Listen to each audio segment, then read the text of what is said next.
साहब एगो बुरी खबर बा। कोर्ट में आदर्श और ओकरे परिवार के निर्दोष घोषित कइले बा। साहब इंस्पेक्टर विजय और आदर्श एक हो गए हवे और मलकापुर के लोग ओकर सम्मान करे खातिर जुट गए हवे। वो आदर्शवा के कोर्ट भले ही छोड़ देलस, बाकी हम ना छोड़ब। चंदन तैयार हो जा, या तो ई पार या ऊ पार।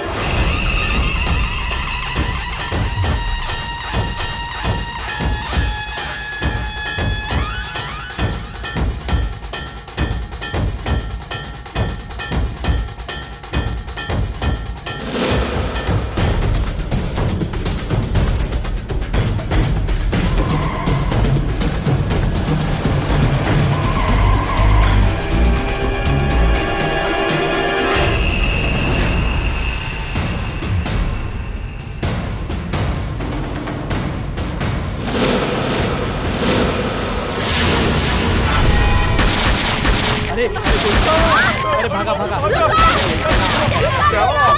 अरे कहाँ जा रही हो? बचाओ बचाओ बचाओ, कोई भागा भागा भागा। अरे घर में घुस जा, घर में चला, घर में। अरे कहाँ बाहर जा? ए रद्दी पेपर देख ले ना, खाली मिस कॉल देनी तब भागदड़ मच गई। भागदड़ डायरेक्ट डायल करब त का होई सोच के देख। तू ही डरपोक लोग के, बेवकूफ लोग के हमरा खिलाफ भड़कावत अड़े। ए प्रताप सिंह, ठीक से कहा था ऐजा से चल जो।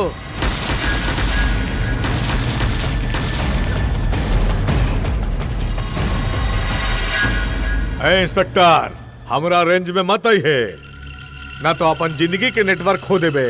मर्द के जुबान भाई। मर्द 15-20 गुंडन के साथ लिए बगैर घरे से बाहर ना निकले वाला तू मर्दानगी के बाद हमरा से करत अड़े। हाँ, अरे ये सब गुंडा ना हमार कार्यकर्ता बाड़े। हमरा खातिर जान दे भी सकेलन और जान ले भी सकेलन, बुझले? देखत का बड़े, उठाओ सबके और ले चल बंगला पे, ले चल।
मलकापुर के रहवासी लोग बाहर निकली।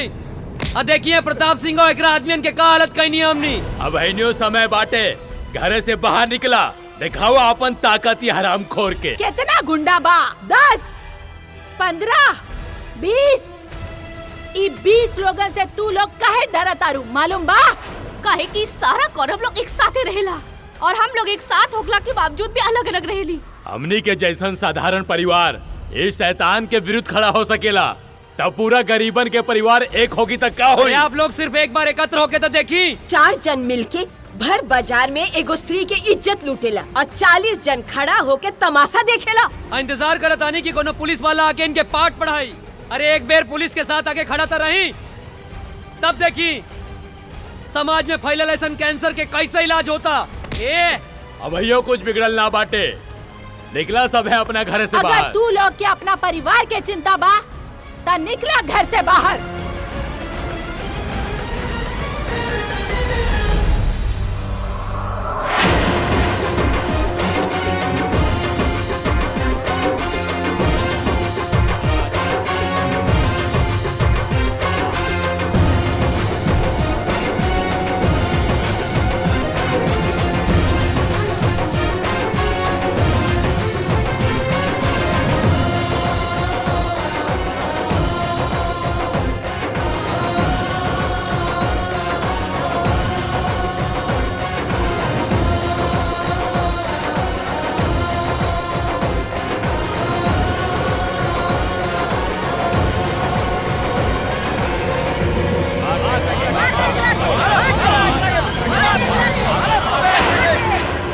आदर्श, तू जेकरा के बोलबा ओकरा के चुनाव में खड़ा कर दे, लेकिन पहले ई लोग के रोक दा।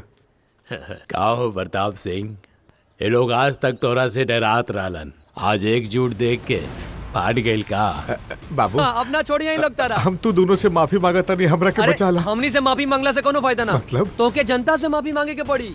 गांव वालन रउआ लोग केहू हमरा के माफ माफ कर मत दी। करिया हो, अभी रॉन्ग नंबर डायल कर रहल बा, एकर कनेक्शन डिस्कनेक्ट कर दा।